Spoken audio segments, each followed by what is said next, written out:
Inclusive, eu queria fazer um link aqui. Não sei se você ouviu na semana passada que o Senado Federal aprovou uma nova regulamentação aí, né, para a questão de mineração de criptomoedas no Brasil. Então, se você não ouviu, basicamente eles vão dar isenção de impostos para você importar o maquinário, vai ter incentivos fiscais na parte de energia, né, para incentivar as pessoas a fazerem a criação desses tokens digitais no Brasil. Mas nada que estava nessa regulamentação ela dava nenhum benefício direto, por exemplo, para os consumidores, para que eles usassem a moeda como um meio para fazer as transações e também nem para o consumidor que quer usar essas moedas para investir. Você acha que, não sei se você chegou a ouvir, mas eu queria saber se você tem alguma opinião com relação a isso. Você acha que deveriam ter mais liberalizações ou mais liberalização no mercado brasileiro para incentivar os consumidores a aderirem cada vez mais para as criptomoedas? Eu faço um outro parênteses também aqui, né? Uma coisa que o Banco Central brasileiro está querendo desenvolver, que são as criptomoedas próprias. Então, o Brasil poderá ter no futuro uma moeda digital que é emitida pelo Banco Central aí.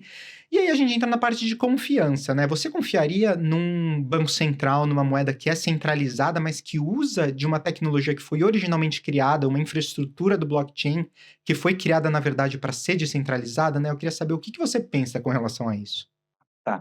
Por isso que eu falei, é uma tecnologia super complexa, né? Então, cada tópico que você. Beleza. Então, cada tópico que você toca, né? Você desmembra um leque de respostas aí, né? Então, sim, existem protocolos públicos e privados, né? Eu acho que, apesar de ser um paradoxo ainda você ter uma tecnologia que ela foi feita para ser completamente descentralizada, ser utilizada depois por um órgão centralizador, vamos dizer assim, né? Ainda assim ela vai trazer alguma série de vantagens, né? Então, eu posso sim ter ali aquelas questões de rastreabilidade que são muito interessantes, né? Então, e aí a gente vai tocar num ponto também que para o direito do consumidor é muito interessante, porque todo o protocolo de blockchain ele é super rastreável, né? Tem o registro de toda aquela transação que foi feita, mas eu trabalhando com pseudônimos, né? Então, para eu saber que aquela moeda ou que aquele token, né, saiu do Fábio e foi parar para o Mário, né? Eu tem que ir além daquilo que é o hash só da transação. Então, é quando eu começo a ter que buscar informações, né? Aquelas plataformas buscam informações do consumidor, que é o Know Your Customers, né? Estratégias de conhecimento do seu usuário. E isso, aos poucos, começam a ter justamente trazer mais credibilidade para o sistema. Por quê? Porque daí quem está usando aquilo são pessoas que não têm medo de dar a cara, né? Então, vamos dizer assim, são clientes reais, né? Por outro lado, os projetos também têm esse paralelo, né? Então, você ter bons projetos com bons usos e que eventualmente não sejam protocolos públicos, mas sim privados, né? Controlados por um ente, né? Ele pode desvirtuar um pouquinho aquilo da filosofia do cyberpunk lá do início, né? Mas ele traz algumas vantagens, é que ele é um projeto quente, entendeu? Ele é quando eu falo quente, sim, ele é um projeto com credibilidade, que você fala, então ele está atrelado a uma economia de um país, ou a uma determinada empresa, uma corporação, ou um projeto de uma social, né? Então eu consigo ler aquilo, entendo e falo, opa, eu quero fazer parte daquilo, né? Logicamente que depois você, igual eu falei, né, ele nasceu para evitar atores centralizados, mas ele tem uma série de outras questões, como o exemplo da rastreabilidade que eu dei aqui, que tem vantagem por si só, mesmo que ele esteja num protocolo privado, né? Uhum. Então eu acho que esse é um ponto interessante. Eu acho que a tecnologia ela atinge talvez ainda um dos seus fins, não que mesmo que às vezes não seja aquele fim original para quando foi criada, né? E aí toquei um pouquinho nessa questão da credibilidade do projeto, mas fazendo um paralelo com a questão do consumidor também. Então, e aí indo para a parte da regulamentação que você falou, né? Que até foi o tema da minha tese, né? E eu não gostava de chamar de regulamentação, mas sim de governança, porque regular às vezes parece limitar, e governar, né, na governança do processo parece que é botar ordem na casa, mas não necessariamente é, é, limitar a tecnologia, né? Então acho que é mais ou menos por aí. Questões como Know Your Customer e Anti-Money Laundering, né, que é para contra a lavagem de dinheiro, são questões muito importantes porque eu tenho justamente, vamos dizer, eu privilegio os bons projetos. Então, eu privilegio os bons usuários, mas eu privilegio os bons projetos. Porque, de fato, né, o início da questão de criptomoedas, etc., aí o pessoal vai lembrar lá da Dark Web, etc., né? Mas se o negócio, vamos dizer, funcionava para negócios ilícitos, né? É sinal de que a tecnologia realmente funcionava. Foi aí que começou a chamar a atenção, né? Mas depois eu comecei a ter muita gente usando para financiar tráfico, para lavagem de dinheiro em países ditatoriais e alimentar, sei lá, corrupção e assim Uhum. por diante, né? Por outro lado, né? Então, se eu tenho esses instrumentos, eu gero mais confiança nos projetos, né?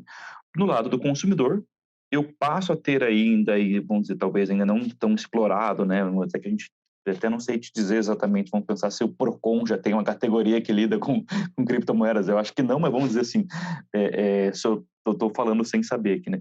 Mas a gente cria alternativas para que, vamos pensar que você seja lesado em algum dia numa transação de exchange, que você consiga comprovar que você tinha aquele ativo, né? E que você consiga, de alguma forma, vir a ser ressarcido, mesmo que parcialmente, daquele dano, e assim por diante. Então, se eu não dou nome aos bois, né, eu crio uma certa instabilidade geral, né? Agora, esse tipo de legislação que surge tem que ser voltada para potencializar a tecnologia e não limitar a criatividade e a inovação, vamos dizer assim, né? Não, concordo com você. Eu acho que foi genial a parte que você falou, né, que a gente fala de regulamentação e regulamentação dá essa ideia de limitar, né, enquanto governança dá aquela ideia de colocar a casa em ordem.